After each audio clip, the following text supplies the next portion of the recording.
کیا آپ جانتے ہیں کہ جس پتنگ کو آپ خوشی سے ہوا میں اڑاتے ہیں اس کی ڈور کا سرا تاریخ کے ایک ایسے تاریخ باب سے جا ملتا ہے جسے 300 سالوں سے بڑی ہوشیاری سے چھپایا گیا ہے۔ ہم اسے بسنت کہتے ہیں، ہم اسے ثقافت کہتے ہیں، لیکن تاریخ کی پرانی کتابیں کچھ اور ہی کہانی سنا رہی ہیں۔ کیا یہ واقعی بہار کا جشن ہے یا پھر ایک ایسے شخص کا ماتم جس نے تاریخ میں مذہبی نفرت کی بنیاد رکھی تھی؟ آج ہم جذبات کی نہیں ثبوتوں کی بات کریں گے۔ آج ہم تاریخ کے اس بند دروازے کو کھولیں گے اور آپ کے سامنے وہ حقائق رکھیں گے جو شاید آپ سے ہمیشہ چھپائے گئے۔ ہماری کہانی کا آغاز آج کے لاہور سے نہیں بلکہ 1734 عیسوی یعنی 1734 AD کے سیالکوٹ سے ہوتا ہے۔ یہ مغل بادشاہ محمد شاہ رنگیلا کا دور تھا۔ سیالکوٹ کے ایک مدرسے میں مسلم اور ہندو بچے ساتھ پڑھتے تھے۔ تاریخی کتابوں کے مطابق ایک دن بچوں میں بحث چھڑ گئی۔ مسلم بچوں نے اپنی روایات کی بات کی تو جواب میں ایک ہندو طالب علم حقیقت رائے نے کچھ ایسے الفاظ کہے جو انتہائی گستاخانہ تھے۔ اس نے نعوذ باللہ نبی کریم صلی اللہ علیہ وسلم کی لخت جگر سیدہ فاطمۃ الزہرا رضی اللہ عنہا کی شان میں نازیبا کلمات کہے۔ یہ بات پورے شہر میں آگ کی طرح پھیل گئی۔ یہ واقعہ کوئی افسانہ نہیں ہے، اس کے ثبوت تاریخ کی مستند کتابوں میں موجود ہے۔ لالا سوہن لال سوری جو سکھ دور کے سرکاری مورخ تھے، انہوں نے اپنی کتاب عمدۃ التواریخ کی جلد اول میں اس واقعے کو تفصیل سے لکھا ہے۔ اسی طرح مشہور مصنف گنیش داس وڈیرا نے اپنی کتاب چار باغ پنجاب میں اس گستاخی کا ذکر کیا ہے۔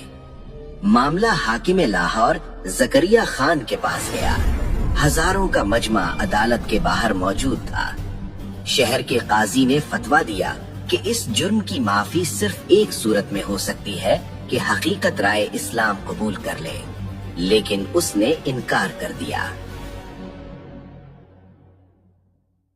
قانون کے مطابق اسے سزائے موت سنائی گئی اور تاریخ بتاتی ہے کہ جس دن حقیقت رائے کو سزا دی گئی وہ بسنت پنچمی کا دن تھا۔ اب یہاں یہ جاننا ضروری ہے کہ بسنت پنچمی اصل میں ہے کیا۔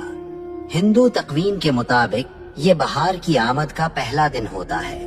بسنت کا مطلب ہے بہار اور پنچمی کا مطلب ہے 5واں دن۔ یہ دن علم اور فن کی دیوی سرسوتی کی پوجا سے منسوب ہے۔ اس دن ہر طرف زرد رنگ نظر آتا ہے۔ لوگ زرد کپڑے پہنتے ہیں اور پیلے پکوان بناتے ہیں کیونکہ زرد رنگ سرسوں کے کھلتے ہوئے پھولوں اور زندگی کی علامت سمجھا جاتا ہے۔ لیکن سن 1741 کی اس بسنت نے ایک نیا رخ اختیار کر لیا۔ جس دن پورا شہر بہار کے رنگوں میں رنگا تھا، ہندو برادری نے حقیقت رائے کی موت کی وجہ سے اس دن کو یوم سوگ منا لیا۔ کہا جاتا ہے کہ اس کی یاد میں انہوں نے آسمان کی بلندیوں کی طرف پتنگیں اڑانا شروع کی تاکہ اس کی روح کو خراج تحسین پیش کیا جا سکے اور یہ پیغام دیا جائے کہ ایک معصوم کی روح آسمانوں کی وسعتوں میں آزاد ہے۔ یہ تھا وہ بیج جو ایک مذہبی جشن کے اندر ایک خاص واقعے کی یاد اور نفرت کی زمین میں بویا گیا تھا۔ لیکن حیرت کی بات یہ ہے کہ وہ دن جو ایک موت کے دکھ میں سوگ کے طور پر شروع ہوا تھا، وہ وقت کی دھول میں دب کر ایک عظیم الشان جشن میں کیسے بدل گیا۔ وقت کا پہیہ گھوما اور پنجاب میں سکھوں کی حکومت قائم ہو گئی۔ یہ مہاراجہ رنجیت سنگھ کا دور تھا۔ رنجیت سنگھ نے دیکھا کہ بسنت کا تہوار لوگوں میں مقبول ہے۔ انہوں نے اس مذہبی سوگ کو ایک شاہی میلے میں بدل دیا۔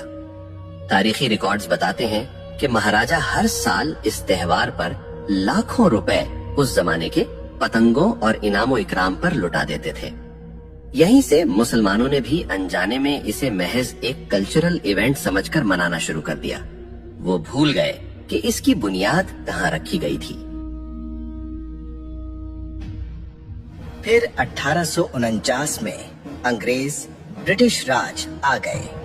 انہوں نے دیکھا کہ یہ میلہ مقامی لوگوں کو مصروف رکھتا ہے تو انہوں نے اسے اور ہوا دی۔ انگریزوں کے دور میں لاہور کے اندر باقاعدہ بسنت کلب بن گئے۔ چھتوں پر ہونے والی پارٹیاں اور ہوٹلوں میں ہونے والے رقص اب لاہور کی پہچان بن چکے تھے۔ 1947 میں پاکستان بنا، لیکن افسوس ہم زمین تو لے آئے مگر کچھ رسمیں سرحد کے اس پار سے اپنے ساتھ لے آئے، اور پھر اس تہوار نے اپنا اصلی خونی رنگ دکھانا شروع کیا۔ آج کل ایک دلیل دی جاتی ہے کہ جی ہم کیمیکل ڈور استعمال نہیں کرتے، ہم تو سادہ دھاگا استعمال کرتے ہیں۔ یہ ایک بہت بڑی غلط فہمی ہے۔